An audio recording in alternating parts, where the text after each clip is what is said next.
Redirigiéndonos es el título de mi mensaje. Redireccionando o redirigir, reenfocar. En algunos GPS de aquí, de España, pues a veces cuando nos equivocamos o nos metemos donde no teníamos que meternos, el GPS nos avisa y nos dice recalculando, ¿verdad? Recalcula toda la ruta. Una vez me fui a una dirección que no conocía y me hice el valiente, me metí aquí, me dijo recalculando, salí, me metí al otro lado, otra vez recalculando. Por último me decía mi esposa, está a punto de decirte haz lo que quieras, ya. Porque va esa chica hablándonos, recalculando, retroceda. Ay, ya.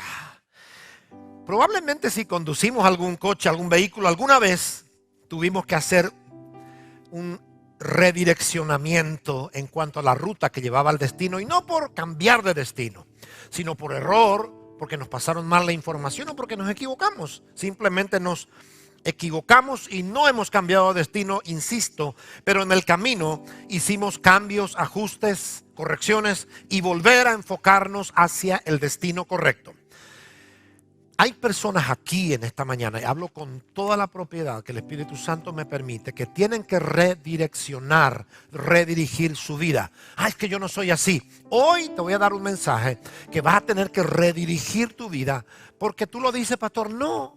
Porque si vas por eso, vas a perder demasiado tiempo, porque a muchos nos ha pasado en el coche que dijimos, no, yo conozco, es por aquí, por aquí. No, pero el GPS te dice por aquí, no, yo conozco.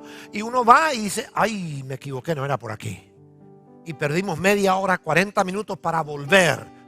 Puedes perder 5 años, 10 años, 15 años, si no asumes de que tienes que redireccionar muchas cosas. Y quiero hablar a la iglesia, porque la iglesia tal como la conocemos, esto que somos nosotros, en los últimos meses, un año y un poco más quizá, tuvimos que hacer ciertos cambios, ciertos redireccionamientos o ajustes.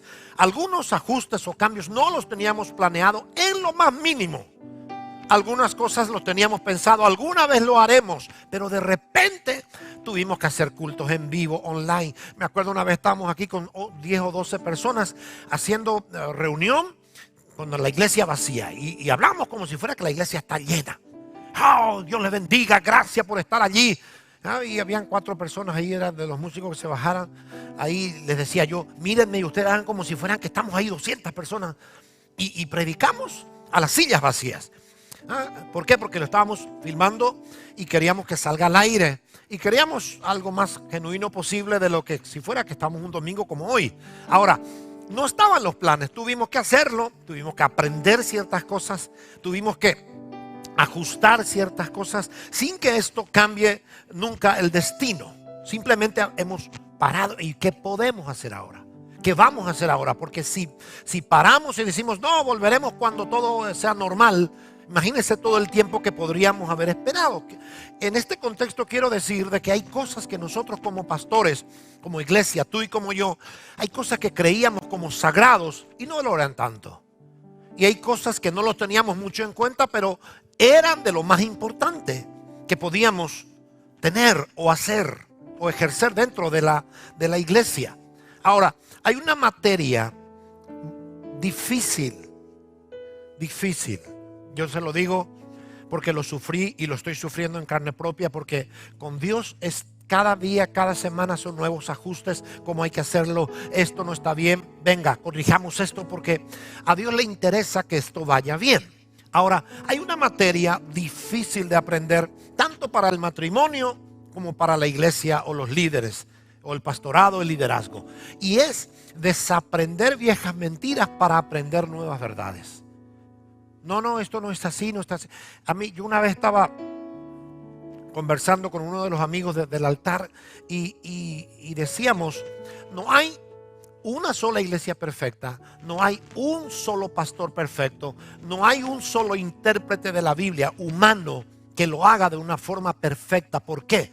Porque un pensamiento de Dios, nuestra mente no lo puede aguantar, no lo puede soportar.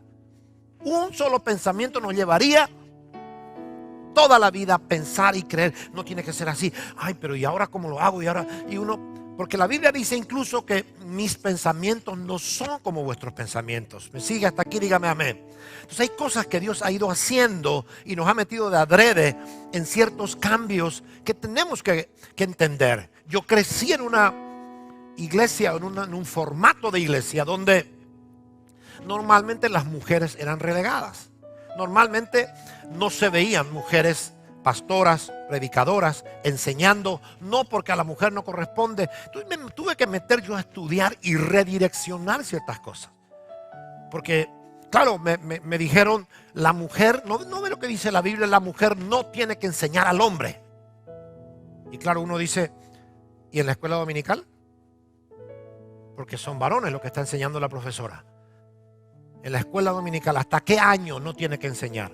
No, cuando cumpla 11. Cuando cumpla 12 ya no tiene que enseñarle a una mujer. Pero la estadística dice que el 70% del liderazgo mundial de las iglesias están en manos de mujeres. Imagínense si nosotros cortáramos todo eso, la iglesia colapsaría tal como conocemos hoy. El 70, y aún así, si solo son 60, todavía hay gente, mujer, digo, damas muy involucradas dentro de la obra, por la obra, para la obra, y los hombres muy acomodados, muchos hombres muy acomodados. Ahora, yo tuve que redireccionar ciertas cosas en mi vida, en mi forma de ver, para poder aprender nuevas verdades, desaprender. ¿Por qué cuesta? Porque yo he visto a mi papá hacer esto y le funcionó. Yo me acuerdo, como si fuera ayer, un hombre me dice, lo único que no le voy a perdonar a mi esposa es que me haya denunciado a la policía. Después todo lo voy a perdonar. Y le digo, pero la pegaste. Sí, pero no tenía que haberme denunciado. Y le digo, ¿por qué? Me dice, porque los cristianos no tenemos que llegar a eso. Los cristianos, dice, no tenemos que llegar a eso, dice, y exponer el evangelio a que todo el mundo se nos ría. Es una vergüenza que el policía vino a casa, que el juez me citó, dice, y todo por culpa de mi esposa. Me lo dijo él. Y yo no creí, yo creí que me estaba bromeando, lo decía en serio. Y me dice, porque mi mamá, dice, 30 años aguantó a mi papá y oró por mi papá. ¿Y mi papá qué pasó? Se convirtió, dice. Y hoy está en la iglesia gracias a la oración de mi mamá. Y le digo, ¿y tu papá siempre pegaba? Papá llegaba borracho, dice, a casa y pegaba al perro, a la mamá, todo nos pegaba. Pero mamá nunca le denunció. Desaprender viejas mentiras. Porque eso es lo que queremos, presentar una imagen ante la gente de que todo está bien. Y él era uno de los músicos de la iglesia cuando él me estaba diciendo eso. Digo, pero eso está mal, querido. O sea, si ella no te denuncia, te voy a denunciar yo. Y me dicen, no. El mundo no tiene por qué enterarse de nuestros problemas. Tenemos que orar. Y le digo, ¿y por qué tú primero no oras antes de pegarla? Y me dice, no, porque ella me incita. Entonces hay mujeres que se acomodaron a esto y dicen, es que yo también me lo busqué. Nosotros sí hemos tenido conversaciones con muchas personas sobre este punto. Desaprender viejas mentiras para aprender nuevas verdades no es fácil. No es fácil. O sea, hay principios que vamos a tener que sentarnos a ver y decir, pero yo lo creí siempre así. Para mí en mi casa esto era ley, pero la Biblia dice esto. Y uno entonces empieza a corregir ciertas cosas. Ahora, si no queremos cambiar, nadie nos va a obligar. Nadie te va a obligar. Ni siquiera Dios te va a obligar a cambiar. Yo tuve que entender que nadie consigue resultados distintos haciendo lo mismo. Eso es una mentira. Si yo quiero crecer en mi matrimonio, crecer en mi liderazgo, crecer con la iglesia, yo tengo que hacer otras cosas que antes no hacía. Pero si yo voy a hacer siempre lo mismo, voy a decir, Dios cuando quiera lo hará. No, querido. No es así. Hay que pelear esa promesa y hay que ir quitando ciertos brotes que van saliendo que no corresponden. Estoy siendo claro, dígame amén. Entonces, a veces vemos a otras familias, otros matrimonios ser felices.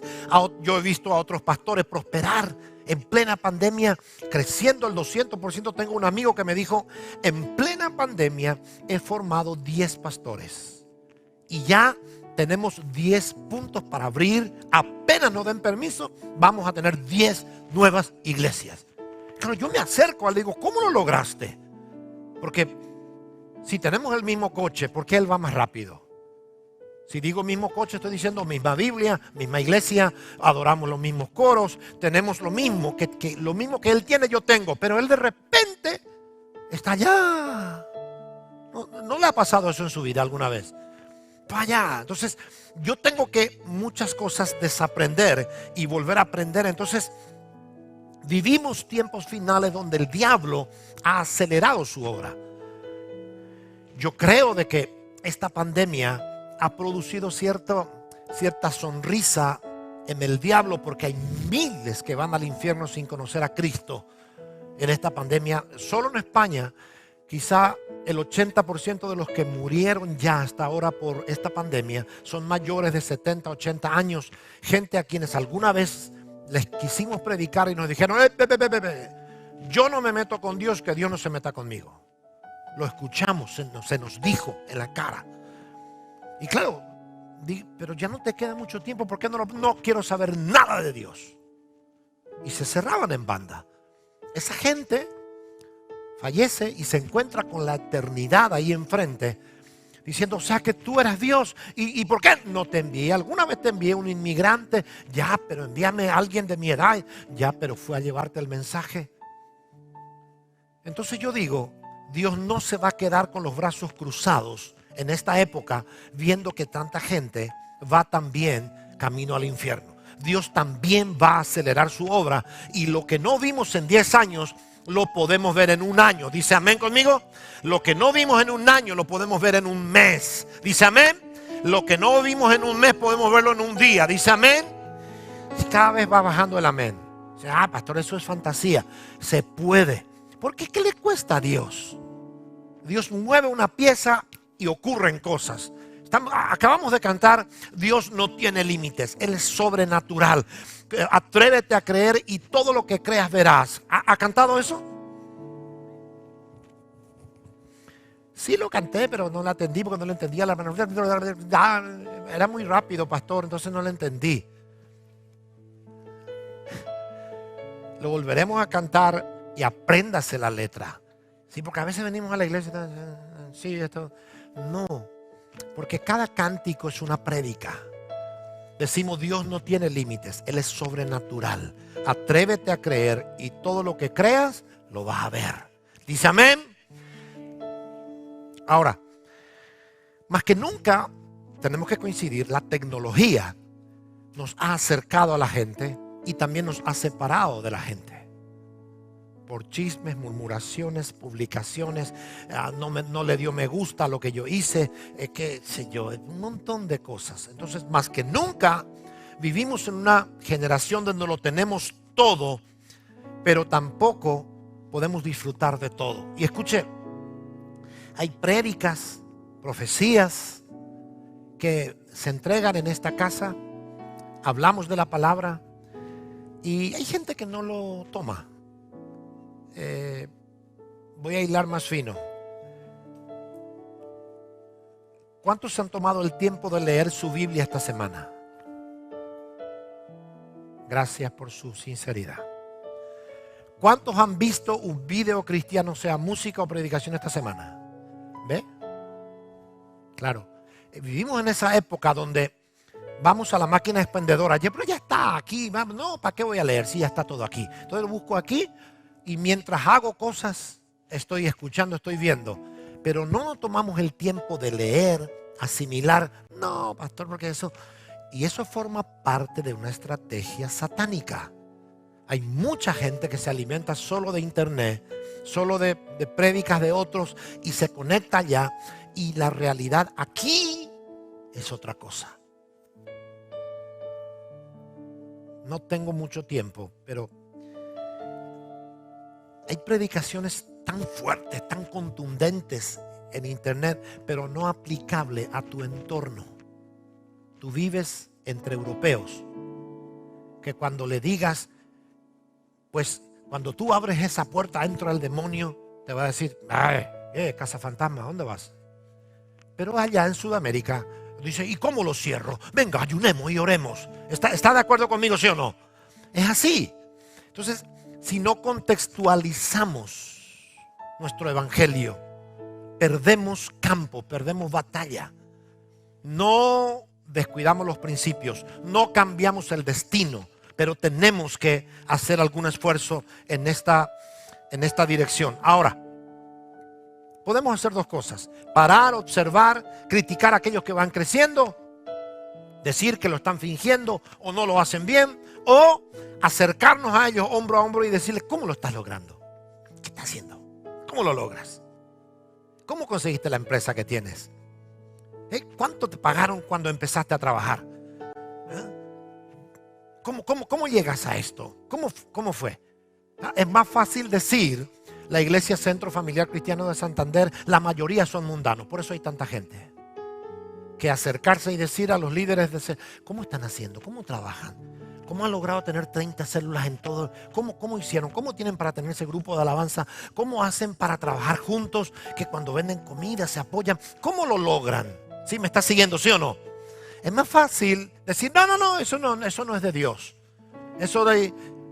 Tenemos esa posibilidad, o acercarnos, arrimarnos a aquello y aprender. Ahora, en los últimos meses, quizá año un poco más, dijimos, hay varios conceptos que la iglesia ha tenido que ajustar. A lo mejor tú no te diste cuenta, desde el liderazgo tuvimos que ir ajustando ciertas cosas.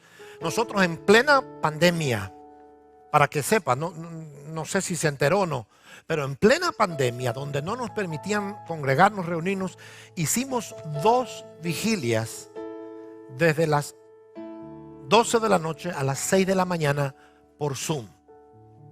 Cada uno tenía su momento de oración. Nadie se fue a dormir.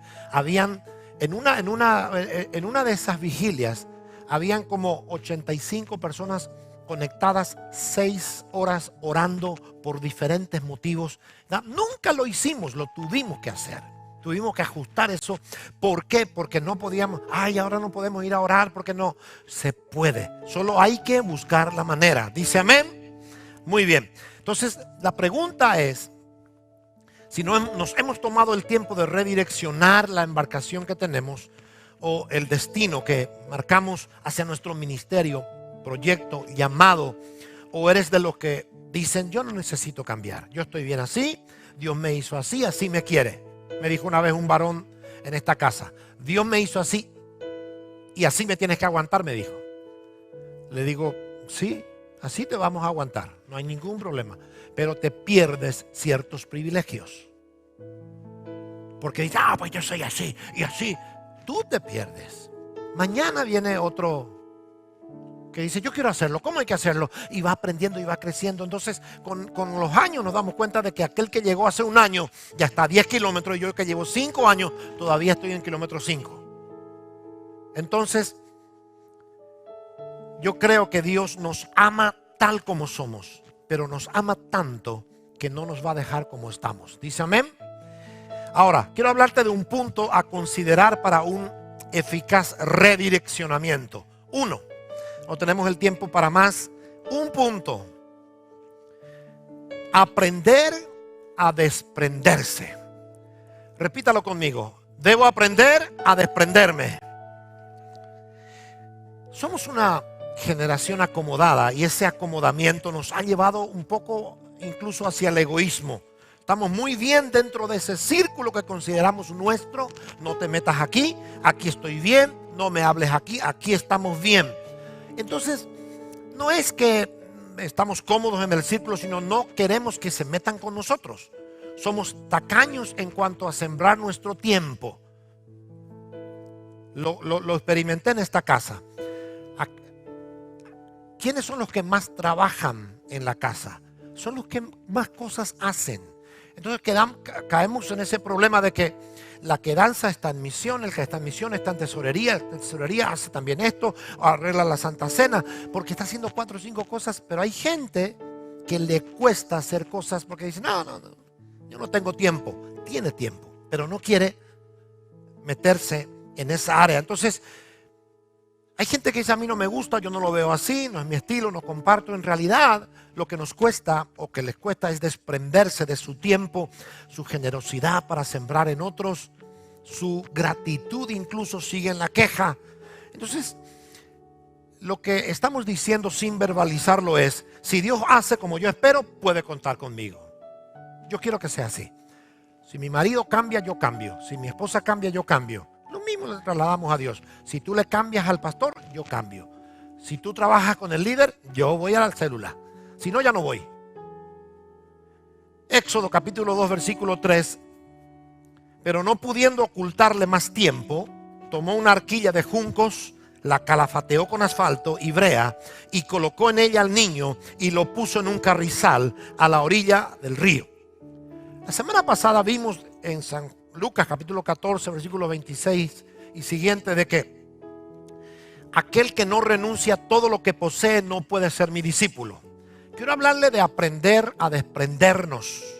Eso es una verdad que tenemos que aprender, cómo desprendernos. Aquí hay una mujer llamada Jocabed. Jocabed no se menciona mucho en la Biblia, pero es la mamá del gran Moisés. Es la mujer que formó el carácter de un general.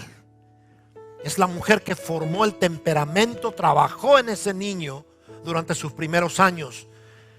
Y yo he aprendido que si no aprendo a entregar todo a Dios, aún antes de empezar, mis proyectos son vulnerables.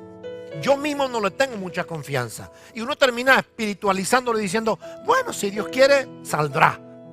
Y luego cuando no sale dice, bueno, es que yo le entregué a Dios. Seguramente Dios no lo quería. Ni está seguro si Dios lo quería o no lo quería. Dice, seguramente Dios no lo quería. Y entonces no aprendemos a desprendernos de lo que somos, lo que tenemos. Yo dije esto en el grupo de alabanza y creo que a la iglesia también. Tu vida no es tuya. Tu casa no es tuya. Tu esposa no te pertenece. Tus hijos no te pertenecen. Todo es de Dios. Dice amén. Pero hay algo que Dios no tiene. Es tu adoración. Por eso el Padre busca verdaderos adoradores. No es cantar adoración. Es esa entrega sublime. Eso Dios no lo tiene. Eso no te va a obligar. Nadie te puede poner una pistola en la sien y decir, adórame. No, eso es manipulación. Nadie adora bajo miedo. Uno hace lo que se le pide bajo miedo. Pero adorar es rendirme. Es honrar. Es derramar mi vida delante de Dios. Y cuanto más entregamos a Dios lo que tenemos o lo que queremos tener antes de empezar el proyecto, hace que el proyecto sea vivo, sea fuerte y tenga una proyección de futuro. Aquí está la mamá de Moisés. Dice que no pudiendo ocultarle más tiempo, tomó una arquilla y lo dejó en el río. Quiero honrar a esas mujeres. Hoy es día de la madre en España, pero quiero honrar a esas mujeres, esposas, que se atrevieron a viajar con el esposo y a acompañar el sueño del esposo. Cuando Abraham sale sin saber a dónde iba la esposa diciendo, vamos, yo acompaño ese sueño que tú tienes. Y hay esposas aquí que no estaban en sus planes llegar a España o estar en esta iglesia, pero el esposo le dice, vamos, creo que tenemos que ir. Y ella dice, está bien, si tú quieres yo voy contigo. Y están aquí.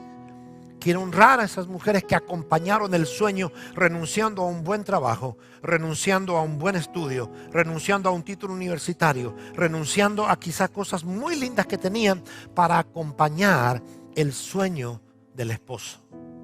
Merecen nuestro reconocimiento. Quiero honrar a esas mujeres solteras que han llegado a este país para trabajar quizá, para estudiar tal vez, pero dejaron a papá, mamá, amigos de la infancia, renunciaron a crecer en ese barrio que tanto amaron por fe, para creer en el sueño de Dios. El versículo habla de Jocabed y literalmente ella lo que está haciendo es desprenderse de su hijo en el río. El niño tiene 3 meses, ya no lo puede ocultar, se tiene que desprender. Ella no sabe qué va a pasar en la próxima hora. Ella por fe deja la barquilla en el río. Ahora, se desprende de su hijo quizá llorando. ¿Por qué? Porque la Biblia dice en unos versículos más abajo: y una hermana suya se puso a lo lejos para ver lo que le acontecería. Aquí hay incertidumbre, aquí hay duda, aquí hay temor. Todo eso, ¿se acuerda que hablamos de la voluntad de Dios? Todo eso está dentro de la voluntad de Dios cuando tú actúas con fe. Duda, incredulidad, miedo, hay temor a perder. No sabiendo lo que le acontecería, le dijo a la hermana: Miriam, párate allá, por favor. Mira dónde va la barquilla. Y quizá ella se esconde a llorar. ¿Quién quiere perder al hijo? No pudiendo ocultar más, porque había un edicto que todos los niños varones tenían que ser matados. Y ella escondió al niño, ¿por cuánto? Por 3 meses. Luego ya no pudo. Ahora, ¿cuál es el contexto? Y vamos cerrando con esto, porque no hay mucho que hablar. Quiero hablar a tu corazón hoy. Hay un contexto donde vive Jocabed. Esclavitud. Llevaban años siendo esclavos en Egipto y esa situación no les permitía adorar con libertad. Probablemente llevas años en el vicio, en la mentira, en el engaño, doble vida, doble pareja, alcohol, droga, no sé. Probablemente llevas años donde ese vicio te ató y no te deja adorar con libertad. Jocabed estaba años en esclavitud. Ella no podía decir un día: Señor, gracias por este varón que nació. No podía ni hablar. Solo adoraba en el corazón. Otro punto del contexto: hay una amenaza. Versículo 16, capítulo 1, nueva traducción viviente, Éxodo 1:16.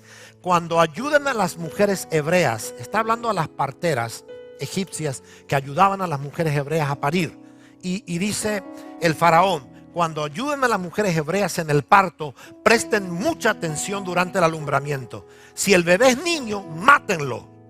Pero si es niña, déjenla vivir. Ese es el contexto de Jocabed. Ese es el momento. No solamente vivía oprimida por el sistema. Ahora hay un edicto, una amenaza real. Hay un espíritu de muerte rondando. Probablemente el sistema donde tú y yo vivimos no es la mejor. Hay un espíritu de muerte rondando. ¿Ah? Cuidado que le dio positivo, aléjate. Y uno vive en ese temor, ¿sí o no? Uno vive en ese temor. Probablemente el sistema no es el mejor. Pero también hay otro punto en el contexto de Jocabed, y es el miedo. ¿El miedo de quién? Del faraón. El miedo del faraón desencadena este genocidio. ¿Por qué? Porque pide al pueblo, no solo a las parteras, pide al pueblo que maten a todos los niños. Y el pueblo, todo el pueblo recibe esta maléfica orden. ¿Por qué? Porque la partera iba y por temor a Dios, dice la Biblia, no mataban a los niños de los hebreos. Entonces el faraón se dio cuenta y dice: ¿por qué hacéis esto? Van a morir. Y ellas se defienden diciendo: es que las hebreas son muy fuertes, mujeres grandes. Y cuando nosotros llegamos, ya los niños han nacido. Y como tú dices que al nacer, si vemos niños, los matemos. Ellos ya tenían ahí 8 días, 10 días, 15 días. No nos dimos cuenta. Por temor a Dios dice que dijeron eso. Ahora, mi prédica va a que el miedo del faraón desencadena una amenaza real contra la vida de Moisés. El miedo del sistema, de que tú te congregues, de que cambies de vida, de que seas alguien ejemplar. El miedo de aquel que quiera llevarte a un camino pecaminoso: yo lo voy a perder. Va a desencadenar amenazas, va a desencadenar muchas cosas. Y por eso a veces hablan de ti. No entiendes por qué hablan de ti, pero por detrás hay un miedo. Dice: pero este va a prosperar, este le está yendo bien. Y como si tiene una familia, ya no le es infiel a la esposa, ya no le es infiel al esposo, ya cambió de vida. Ahora, Hechos 7:19 dice: este rey, usando de astucia con nuestro pueblo, maltrató a nuestros padres a fin de que expusiesen a la muerte a sus niños para que no se propagasen. De modo que el contexto de Jocabed es terrible. Y quizá ella oró pidiendo una niña, porque el edicto era: si era niña, que no muera; si es niño, que lo maten. Imagínense, póngase en el papel de Jocabed cuando dicen: amor, estoy embarazada. ¿Y qué hacemos, mi amor? Pues oremos que sea niña. Y empiezan a orar y clamar que sea niña, y nace un varón. ¿Cómo actúas cuando tú oras por una cosa y a Dios se le ocurre darte otra cosa? ¿Cómo reaccionamos cuando oramos por esto y Señor, Él va a cambiar, ella va, y no cambia? Es peor. ¿Cómo reaccionamos cuando, Señor, del nombre voy a hacer ayuno en tu nombre y tú lo vas a cambiar? Y ese día viene peor, con las drogas, con el alcohol, con todo. ¿Cómo reaccionamos? Dios no me escucha, Dios no quiere nada conmigo, Dios tiene que hacer algo diferente. ¿Cómo reaccionamos? Jocabed reaccionó de una manera que puede ser la primera lección para nosotros hoy antes de salir. Si algo no sale como esperabas, redirecciona tus sueños. Ponlo quizá en una barquilla. Calafatéalos con ayuno, con oración, con adoración. Déjalo en el río, porque si es de Dios no se va a ahogar. Alguien necesita oír esto. Si es de Dios no se va a ahogar. Diga amén. Denle ese aplauso al Rey de Reyes. Si algo es de Dios no se va a ahogar. Aleluya. A la fe de Jocabed le debemos que el pueblo tenga un libertador. Hoy hablamos de Moisés. Tremendo Moisés. No se levantó uno antes de él ni después de él. ¡Buah! Si tú supieras la responsabilidad que Dios pone en tus manos cuando estás criando un niño.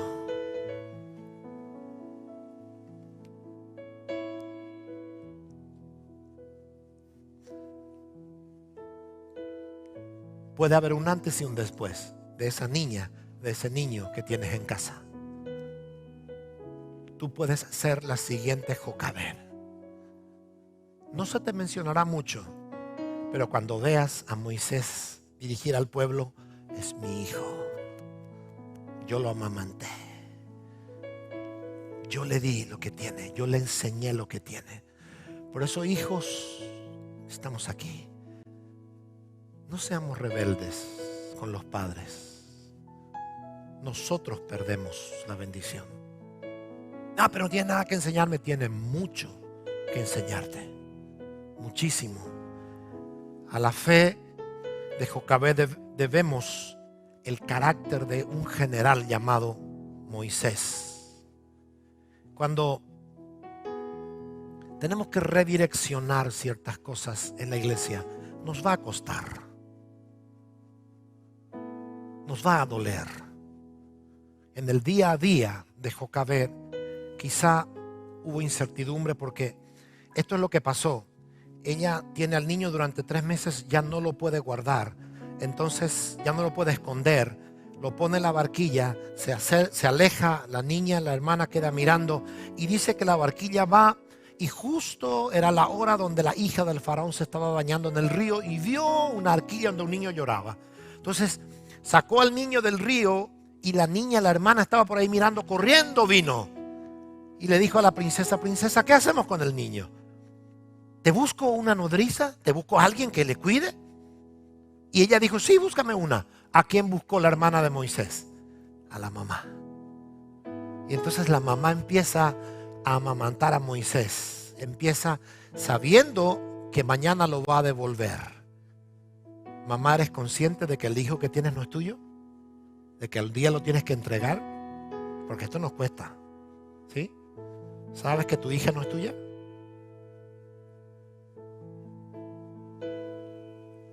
¿Sabes que tienes que formar una hija para que sea una esposa? ¿Sabes que tienes que formar un hijo para que sea un buen esposo? ¿O van a ser tuyos toda la vida? En el día a día de Jocabed, orando por el niño, ¿sabe lo que hizo Jocabed? Grabó en el corazón de Moisés la dirección que él tenía que llevar. Y no importara si estaba rodeado de brujos, de hechiceras, de prostitutas, de drogadictos. Egipto era muy perverso. Adoraban los dioses, adoraban serpientes, adoraban animales, hacían cultos que era pura orgía. Ahí va creciendo Moisés cuando es adolescente, cuando es joven. Pero ya tenía en su corazón una dirección. Tú eres diferente. Déjeme decirle algo. Lo que grabas con amor en el corazón de tus hijos nunca se borran. Lo que corriges con castigo, griterío, maltrato, son traumas que mañana no lo va a querer recordar. Esa bendita frase de que porque te quiero te pego. Quiéreme menos. Pero yo hasta hoy recuerdo las palabras de mis padres que me decían, mira, no tengas miedo, no te voy a castigar, pero si tú sigues así, esto es lo que te puede pasar. Es momento de que cambies. Y Jocabed plasmó en el corazón de Moisés una dirección que nunca se le olvidó. En el día a día de Jocabed podemos ver la fe trabajando. Nunca lo olvidemos, centro familiar. Aquello que se nos marca con amor nos acompaña toda la vida. Esposos quieren que su esposa cambie. Aquello que marcas con amor, nunca. Pero cuando empiezas a gritar, a decir quién es el que manda, entra por aquí, sale por aquí. Lo mismo nos pasó cuando éramos hijos. Esa marca de amor redireccionó el destino de Moisés cuando le ofrecían de todo en el palacio. Él tenía de todo. No, yo tengo un destino. Escuche, el contexto de Jocabed era muy difícil. Técnicamente Jocabed hizo lo que el gobierno, el imperio egipcio le pedía. ¿Qué fue lo que pedía el imperio? Todo niño varón que nazca, échenlo al río. Te pueden decir qué hacer, pero no te pueden encerrar y prohibirte que ores, que adores, que ayunes y que le creas a Dios por tus promesas. Te pueden negar un trabajo. Te pueden decir, no aceptamos inmigrantes. Te pueden decir, tienes que ir a comer a la cocina económica. Te pueden decir, tienes que buscar ayuda. Te pueden decir, esto era normal y tú lo sabías. Te pueden decir de todo, el sistema es eso. Pero no te pueden ahogar tus sueños de aquella promesa que Dios te dio. Ese sueño continúa. No lo dejes ahogar. Calafatéalos con oración, con adoración. Entrega tu vida al Señor cada día sobre ese sueño. ¿Cuál era la vida de Jocabed? ¿Salió de la esclavitud? No salió. Pero estaba criando a alguien que iba a sacar a todo el pueblo de la esclavitud. Tus sueños pueden bendecir tu generación, pero no dejes que se ahoguen. El sistema te dice, tú no sirves, no calificas, no tienes título, no tienes nada. Vale, está bien, pero yo lo voy a hacer a mi manera. Dame mis sueños, lo pongo en una barquilla y en esta barquilla, aquí está. Ya, pero acá dice que no tienes título, ¿vale? Pero está en la barquilla. Aquí dice que no calificas, ¿vale? Pero déjalo ahí afuera. No, lo dejo aquí. Y esto simboliza para mí mi adoración y mi oración. Y lo que digan de ti, llévalo a ese altar siempre. No se van a ahogar. ¿Me está creyendo? Dígame amén. Escuche, tenemos que orar creyendo a Dios por más Jocabeds en este tiempo. Hombres y mujeres con ese carácter de se me estaba ahogando, pero lo pongo en tus manos. Aquí está, esto es tuyo. Moisés, cuando creció, dice, rehusó ser llamado hijo de la hija del faraón por fe. Pero ¿quién plantó esa fe en él? Su mamá. Su mamá. Una mujer se tomó el tiempo de grabar en el corazón la dirección exacta con tintas de amor.